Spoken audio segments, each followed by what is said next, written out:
بسم اللہ الرحمن الرحیم الحمد للہ رب العالمین والصلاة والسلام علی سیدنا و مولانا محمد خاتم النبیین و امام المرسلین وقائد الغر المحجلین والوفد المتقبلین وعلى آلہ واصحابہ اجمعین وعلى كل من تبعهم بإحسان إلى يوم الدین. اما بعد، محترم جناب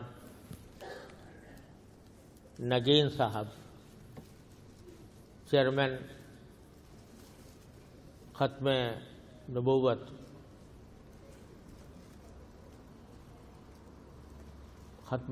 ٹرسٹ، حضرت علامہ خالد محمود صاحب دامت برکاتکم، حضرت مولانا فیاض الحسن صاحب اور معزز علماء کرام اور میرے انتہائی قابل احترام حاضرین، السلام علیکم ورحمۃ اللہ تعالی وبرکاتہ.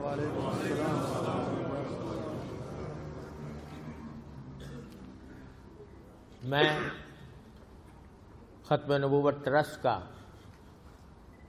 تہہ دل سے ممنون ہوں کہ انہوں نے مجھے اس عظیم الشان کانفرنس میں حاضر ہونے کا موقع فراہم فرمایا، اور آج آپ حضرات کے اس عظیم اجتماع کو دیکھ کر الحمدللہ دل مسرت سے لبریز ہے، اور خاص طور سے اس بنا پر کہ آج یہاں امت مسلمہ کے تقریباً تمام مکاتب فکر کے حضرات تشریف فرما ہیں. میں حضرت پیر فیاض الحسن صاحب کا اور ان کے ساتھ تشریف لانے والے وفد کا تہ دل سے شکریہ ادا کرتا ہوں اور ان کے لیے دعائے خیر کرتا ہوں کہ انہوں نے اس اجتماع میں تشریف لا کر اس کو عظمت بھی بخشی اور زینت بھی بخشی، اور جس عظیم مہم کا انہوں نے آغاز کیا اور جس کے لیے وہ ہم سے اپیل کرتے رہے ہیں، اللہ تبارک و تعالی اپنے فضل و کرم سے انہیں اس میں کامیابی عطا فرمائے، انہیں سرخروئی عطا فرمائے، اور تمام امت مسلمہ کی طرف سے انہوں نے جو فرض کفایہ ادا کیا اس پر ہم ان کے شکریہ کے لیے الفاظ نہیں پاتے. یہ ختم نبوت کانفرنس، جیسا کہ مجھ سے پہلے متعدد علماء کرام نے فرمایا، خاص طور پر علامہ خالد محمود صاحب نے، کہ آپ حضرات کو یہاں ختم نبوت کے عقیدے کے اس بات پر دلائل دینے کی ضرورت نہیں. یہ ایسا عقیدہ ہے کہ مسلمان جو مسلمان گھرانے میں پیدا ہوا ہو وہ روز اول سے الحمدللہ اس بات پر ایمان رکھتا ہے کہ نبی کریم سرور دو عالم محمد مصطفیٰ صلی اللہ علیہ وسلم کے بعد کوئی چھوٹا موٹا نبی بھی نہیں آ سکتا،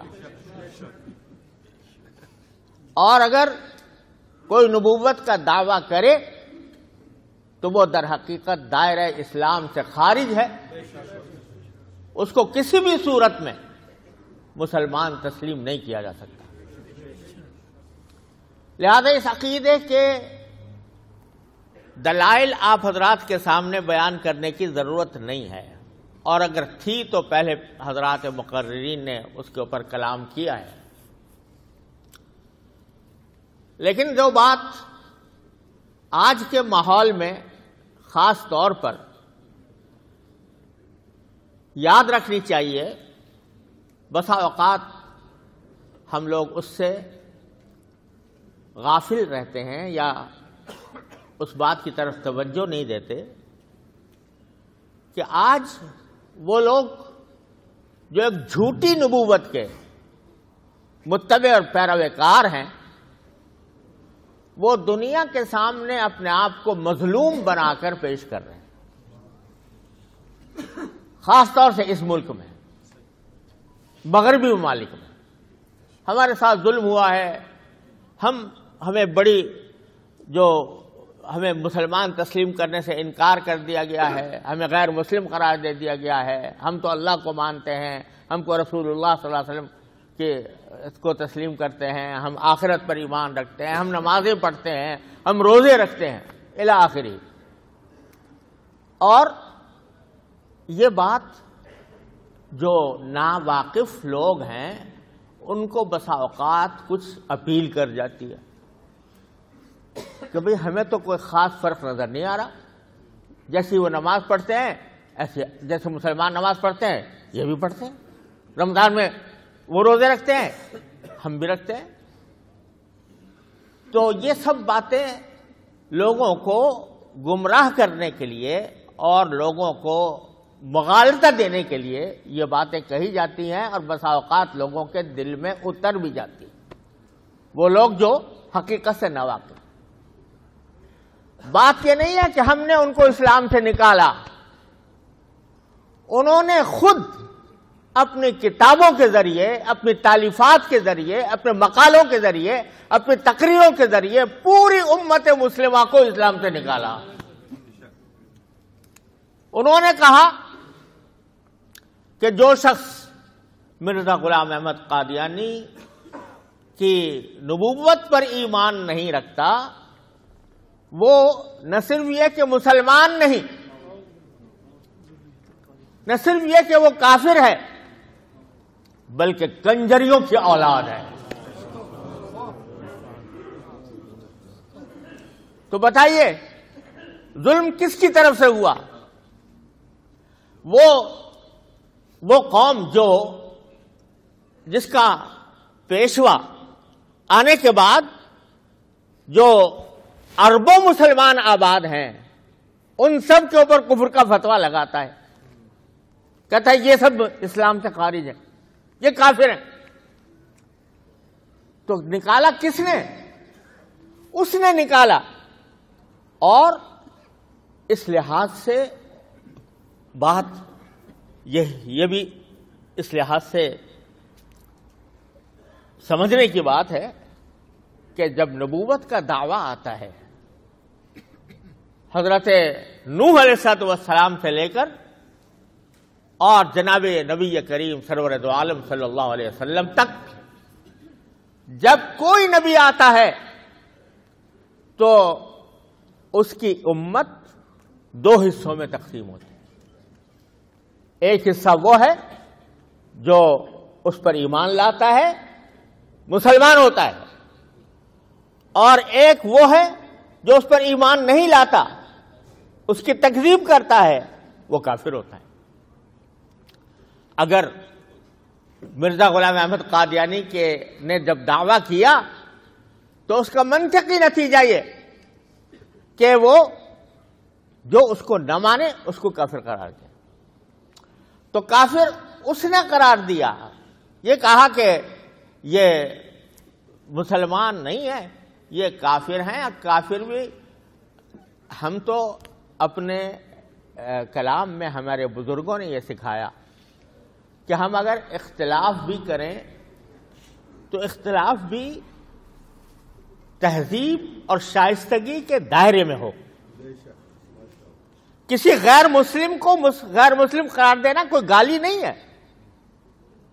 اگر ہم کسی عیسائی سے کہتے ہیں بھائی آپ مسلمان نہیں ہیں، کوئی گالی ہے؟ کسی غیر مسلم کو غیر مسلم قرار دینا کوئی گالی نہیں. اگر یہودی کو کہے کہ بھئی تم مسلمان نہیں ہو تو وہ تسلیم بھی کرے گا اور اس کو کوئی گالی بھی نہیں سمجھے گا. لیکن لہذا ہماری طرف سے یہ بے شک کہا گیا اور کہا جاتا رہا، کہتے رہیں گے، اپنی زندگی کے آخری سانس تک کہتے رہیں گے کہ یہ غیر مسلم ہے. لیکن گالیاں ہمارے بزرگوں نے نہیں دی. ہمارے بزرگوں نے گالیاں نہیں دی. اور انبیاء کرام علیہ الصلوۃ والسلام کا طریقہ اختیار کیا کہ گالیاں ان کے مخالفین دیتے ہیں اور یہ جواب گالی کا گالی سے نہیں دیتے. ہم نے یہ کام نہیں کیا، ہمارے اکابر نے نہیں کیا، ہمارے بزرگوں نے نہیں کیا. اکا دکا کسی نے کہہ دیا ہو تو اس کی ذمہ داری اسی کے اوپر ہے. لیکن ہمارے بزرگوں نے گالیاں نہیں سکھائیں. اور آپ مرزا صاحب کی کتابوں کو اٹھا کر دیکھ لیجئے، کیسی کیسی گالیاں اس میں موجود ہیں، کیسی کیسی گالیاں. الفاظ زبان سے نکالنا بھی مشکل ہے، ایسی گالیوں سے بھرے ہوا. بتاؤ پوری نبوت کی تاریخ میں کوئی نبی ایسا ملے گا جو گالیاں دیتا ہو؟ کوئی نبوت کی تاریخ میں کوئی ایک نبی تو ایسا نہیں ملے گا کہ جو گالیاں دیتا ہو. وہ سارے مسلمانوں کو، امت اسلامیہ کے اربوں انسانوں کو انہوں نے نہ صرف یہ کہ غیر مسلم کہا بلکہ گالیاں دی. جو میری اتباع نہ کرے وہ برباد ہو. آج تک کسی نبی نے بد دعا نہیں دی اپنی امت کو. نبی کریم صلی اللہ علیہ وسلم نے بد دعا اگر دی تو اس کے کفر کی وجہ سے نہیں، بد دعا اگر دی تو اس کے ظلم کی وجہ سے. کفر الگ چیز ہے، ظلم الگ چیز ہے. کسی کافر کو، غیر مسلم کو آپ نے اس کے غیر مسلم ہونے کی بنا پر بد دعا نہیں دی. وہ تو دعا یہ دی، اللہم اہد قومی فانہم لا یعلمون. یا اللہ میری قوم کو ہدایت دے دے، یہ بیچارے نادان ہیں. یہ دعائیں دی سرکار دو عالم صلی اللہ علیہ وسلم. اور اگر بد دعا دی تو ان کو جنہوں نے ظلم کیا، جھوٹ بول کر، دھوکہ دے کر مسلمانوں کو شہید کیا، ان کے خلاف بے شک بد دعا دی رسول کریم صلی اللہ علیہ وسلم. لیکن کسی کو غیر مسلم ہونے کی بنیاد پر آج تک پوری سیرت طیبہ میں کہیں آپ کو نہیں ملے گا کہ بد دعا. گالی دینا تو درکنار، بد دعا نہیں دی. جنہوں نے آپ کو زخمی کیا، آپ کے گھٹنے لہو لہان کیے اور آپ کی نسل میں کہ باتیں نہیں مانی، پتھر برسائے، غنڈوں کو ان کے پیچھے چھوڑ دیا، ان کے بارے میں ملک الجبال آ کر کہتا ہے کہ اگر آپ چاہیں تو میں ان پہاڑوں کو اس طرح ملا دوں کہ یہ بستی ختم ہو جائے، تباہ و برباد ہو جائے. رحمت للعالمین صلی اللہ علیہ وسلم نے اس وقت جب کہ گھٹنوں سے خون بہ رہا ہے، اس وقت جب کہ کوئی ٹھکانہ دینے کو تیار نہیں ہے، اس وقت جس کے بارے میں حضرت عائشہ سے آپ نے فرمایا کہ میرے اوپر سب سے سخت دن وہ گزرا تھا طائف سے سفر کے واپسی کے اوپر. اس وقت ملک الجبال آ کر کہتا ہے کہ اگر آپ چاہیں تو پہاڑوں کو ملا کر ان سب کو فنا کر دوں. اس وقت رحمت للعالمین صلی اللہ علیہ وسلم کیا فرماتے ہیں کہ میں یہ نہیں چاہتا. ہو سکتا ہے کہ ان کی نسلوں میں کوئی مسلمان پیدا ہو جائے، کوئی توحید کا متوالا پیدا ہو جائے اور اس کے ذریعے اللہ تعالیٰ دین پھیلا دے، اس لیے میں ان کو ختم کرنا نہیں چاہتا. آج ہم اور آپ جو مسلمان بیٹھے ہیں وہ اس وجہ سے رحمت للعالمین صلی اللہ علیہ وسلم کے اس اقدام کی وجہ سے بیٹھے ہیں. کیوں؟ ہم آپ مسلمان ہوئے محمد بن قاسم کے ذریعے. اللہ تعالیٰ نے اس کو سندھ بھیجا. وہ محمد بن قاسم کون سے قبیلے سے تعلق رکھتا تھا؟ قبیلہ ثقیف سے، جو طائف کا قبیلہ تھا۔ طائف کے قبیلے کے لیے آپ نے یہ دعا فرمائی تھی، باوجود کہ انہوں نے پتھر برسائے، لیکن دعا یہ فرمائی تھی کہ شاید ان کے نسلوں سے ایسا پیدا ہو جائے۔ محمد بن قاسم اللہ نے پیدا کر دیا۔ آج ہم سب یہ جو بر صغیر کے مسلمان ہیں، سب اسی وجہ سے مسلمان بیٹھے ہیں کہ محمد بن قاسم وہاں پر آیا تھا اور سرکار دو عالم صلی اللہ علیہ وسلم یہ دعا، یہ امید ظاہر فرمائی تھی۔ تو ہمارا نبی، ہمارا حبیب صلی اللہ علیہ وسلم، وہ تو رحمت للعالمین ہے، اس کے ہاں گالیوں کا کوئی تصور نہیں، اس کے ہاں نفرت کا کوئی تصور نہیں، اس کے ہاں بلا وجہ تشدد کا کوئی تصور نہیں، اس کے ہاں بددعا کا تصور نہیں۔ لیکن جو اللہ بچائے، اللہ تعالی حفاظت فرمائے، جو یہ کہتا ہے کہ محمد رسول اللہ صلی اللہ علیہ وسلم کا میں عکس ہوں، اس کا عکس ہوں، اور وہ عکس ہوں جو پہلے محمد سے زیادہ افضل ہو کر آیا ہے، العیاذ باللہ۔ محمد پھر اتر آئے ہیں ہم میں، اور آگے ہیں آگے ہے بڑھ کر اپنی شان میں۔ محمد دیکھنے ہوں جس کو افضل، وہ جا کے دیکھے محمد کو دیکھے قادیہ میں، غلام احمد کو دیکھو قادیہ میں، العیاذ باللہ۔ اربعین میں، کتاب اربعین میں کہتا ہے کہ نبی کریم سرور دو عالم صلی اللہ علیہ وسلم کے زمانے میں دین جو ہے وہ پورا نہیں ہوا تھا، العیاذ باللہ۔ وہ ایک نکلتے ہوئے چاند کی مانند تھا جو رفتہ رفتہ بڑھتا ہے، اور آج اس 13ویں صدی کے اندر اور 14ویں صدی کے اندر جس طرح 14ویں رات میں چاند جو ہوتا ہے وہ اپنے کمال کو پہنچتا ہے، تو اس 14ویں صدی میں وہ کمال تک پہنچا، اور کمال تک پہنچ کر نبی کریم سرور دو عالم کا نمونہ بن کر اور آپ سے زیادہ روشنی لے کر آیا ہے، العیاذ باللہ۔ یا اللہ، یہ الفاظ زبان سے نکالتے ہوئے بھی گھن آتی ہے، لیکن وہ کہے، اور صرف اتنی بات نہیں کہ کسی شاعر نے کہہ دیے تھے، اور یہ کوئی کہہ دے کہ پیران امی پرند مریدہ می پرانند، کہ پیر جو ہیں نہیں اڑتے بلکہ ان کے مرید اڑا دیتے ہیں ان کو، یعنی مبالغہ کرتے ہیں، ایسی بات نہیں ہے۔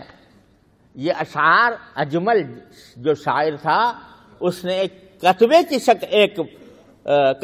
شکل میں لکھ کر خود مرزا کو صاحب کو پیش کیے، اور انہوں نے سبحان اللہ کہہ کر اس پر داد، العیاذ باللہ العلی۔ ہاں اکمل، ہاں محمد دیکھنے ہوں جن کو اکمل، غلام احمد کو دیکھے قادیہ میں، العیاذ باللہ۔ اچھا، اور اکمل سے بھی اس نے فائدہ اٹھایا، یعنی اکمل اس کا تخلص تھا، لیکن وہ کمال سے بھی، کہ محمد دیکھنے ہوں جن کو اکمل، یعنی محمد کو کمال کے اعلیٰ درجے پر اگر دیکھنا ہو، العیاذ باللہ، تو غلام احمد کو دیکھے قادیہ میں۔ تو بھائی، ہمارے نبی، ہمارے پیارے، ہماری جان آپ پر قربان، ہمارا مال آپ پر قربان، ہماری آبرو آپ پر قربان، صلی اللہ علیہ وسلم۔ انہوں نے تو کبھی کسی کو نہ بد دعا دی، نہ کسی کو گالی دی، نہ کسی کو برا بھلا کہا، دعوت ضرور دی کہ بھائی آ جاؤ، اسلام میں داخل ہو جاؤ، قولوا لا الہ الا اللہ۔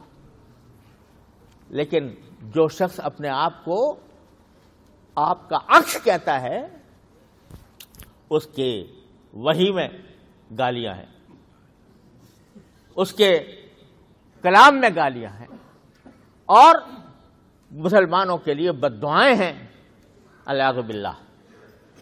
تو جو مظلوم ہیں ان کو کہا جا رہا ہے تم ظالم ہو، اور جو ظالم ہے اس درجہ ظالم کہ وہ نبی کریم سرور دو عالم صلی اللہ علیہ وسلم کی خاتم النبیین کی صفت پر نقب لگاتا ہے، اور جو نبی کریم سرور دو عالم صلی اللہ علیہ وسلم کا عکس ہونے کا دعوے دار ہے اور اس کی بنا پر ساری امت مسلمہ کو کافر کہتا ہے،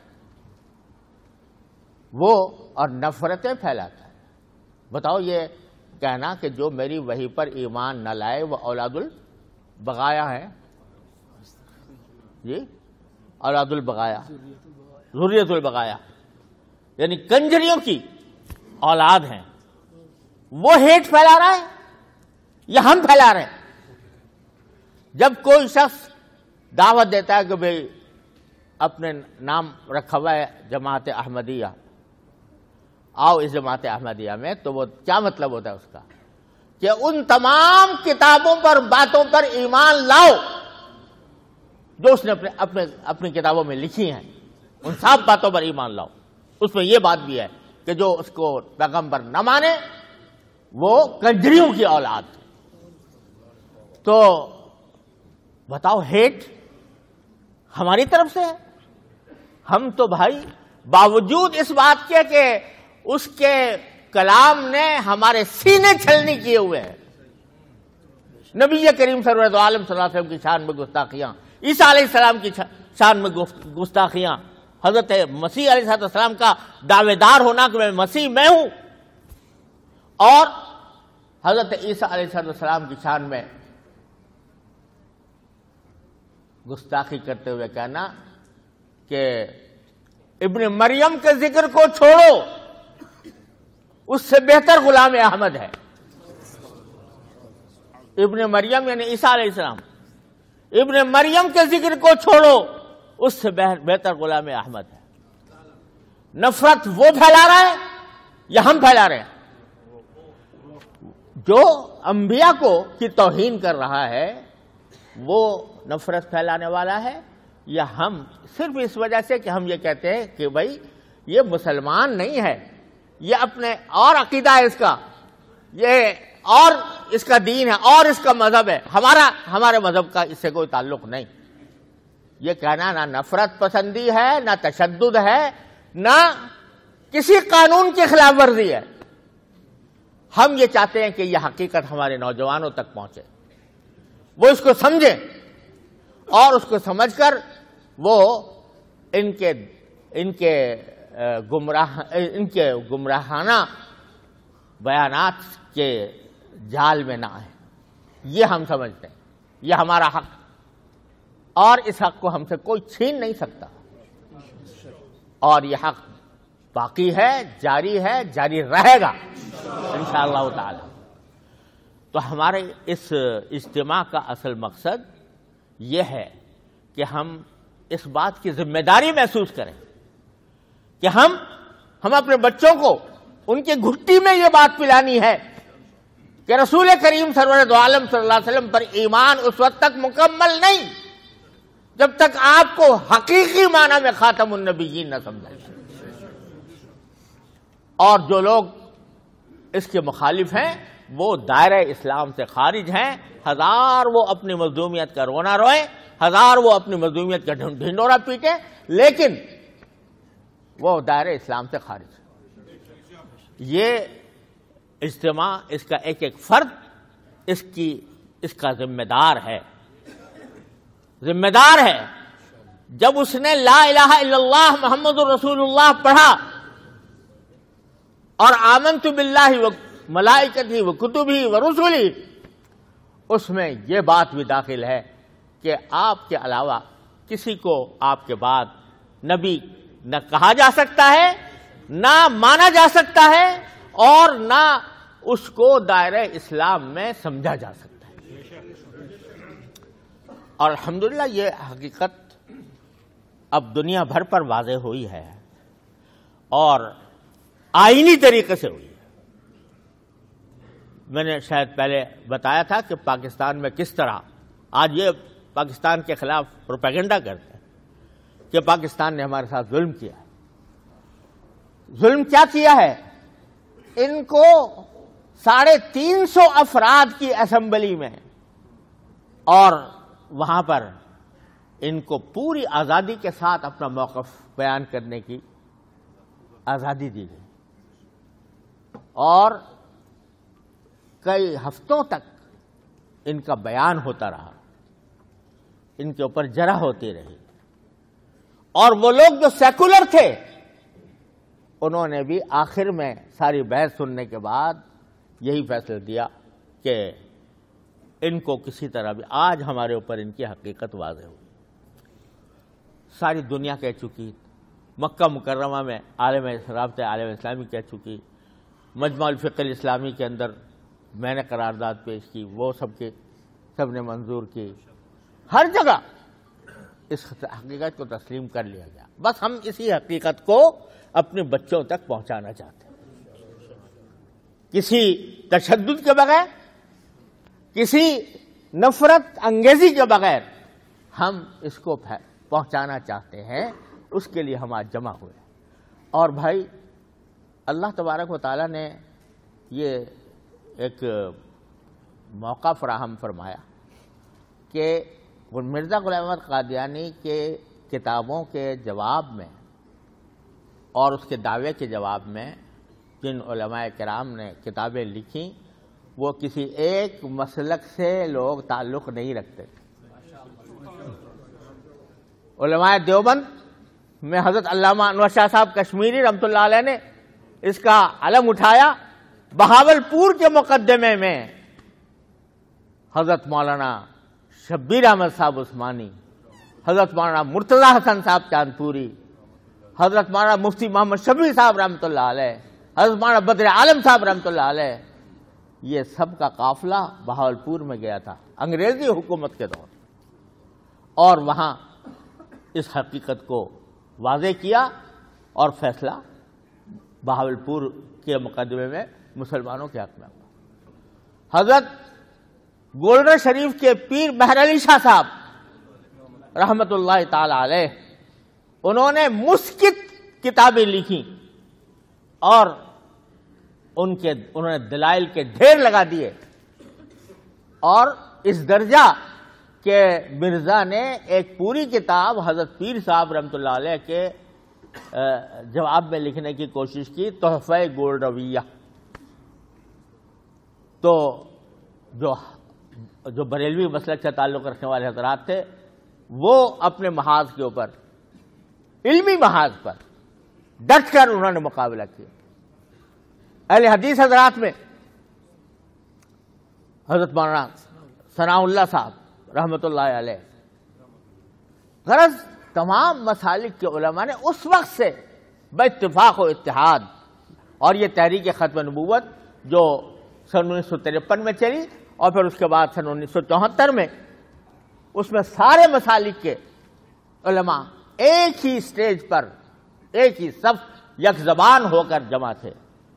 آج ہماری خوش قسمتی ہے الحمدللہ، کل ہم نے ہمارے حضرت پیر فیاض اللہ شاہ صاحب سلطان باہو ٹرسٹ کے ذمہ دار، ان سے اور ان کے رفقا سے ہماری ملاقات ہوئی، اور انہوں نے بڑے ہی جذبہ ایمانی کے ساتھ اور اپنے اکابر کی یاد تازہ کرتے ہوئے انہوں نے یہ فرمایا کہ ہم دل و جان سے اس کانفرنس میں شریک ہوں گے،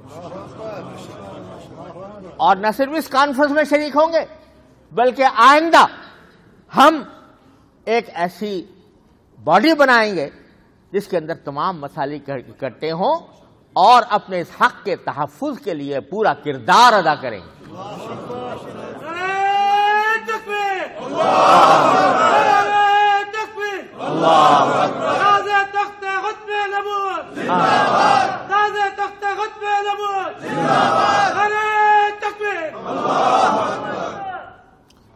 تو ہم ان کے شکر گزار بھی ہیں، اور شکر گزار رسمی طور پر شکر گزار، کیونکہ یہ تو خود اپنے دل سے اس بات کے معترف ہیں کہ اس کام کے لیے ہم سب کو جمع ہونا ہے اگر ہم جمع نہ ہوئے تو ہم اپنی نسلوں کو نہیں بچا سکیں.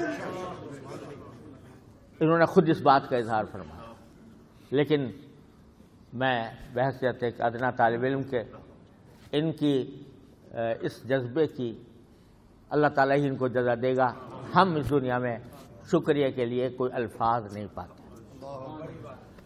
تو انشاءاللہ اس طرح یہ کام جاری رہے گا. اور خوب سمجھ لیجئے کہ اگر اس کام میں رکاوٹ ڈالنے کے لیے مختلف قسم کے حربے بھی آزمائے جا سکتے ہیں. حربے کیا آزمائے جا سکتے ہیں؟ ہماری صفوں میں ایسے لوگ داخل کر دیے جائیں جو جارحیت کا ارتکاب کریں. ان سے ہوشیار رہیں. جارحیت کا ہم کبھی قائل نہیں رہے. ہم نے ہمیشہ پیار محبت کی بات کی ہے. ہم جارحیت کے قائل نہیں ہیں. لیکن ہماری صفوں میں داخل کر دیے گئے کچھ لوگ جو جارحیت کا ارتکاب کریں اور کل کو کہیں کہ بھئی یہ سارے لوگ جو ہیں یہ تشدد پسند ہیں اور ملیٹنٹ ہیں اور فلانے ہیں. تو یہ تدبیریں بھی اختیار کی جا سکتی ہیں. لہذا ہر شخص کو اپنی جگہ پر اس بات کا اہتمام کرنا چاہیے کہ وہ اس قسم کی جارحیت کو برداشت نہ کرے. اور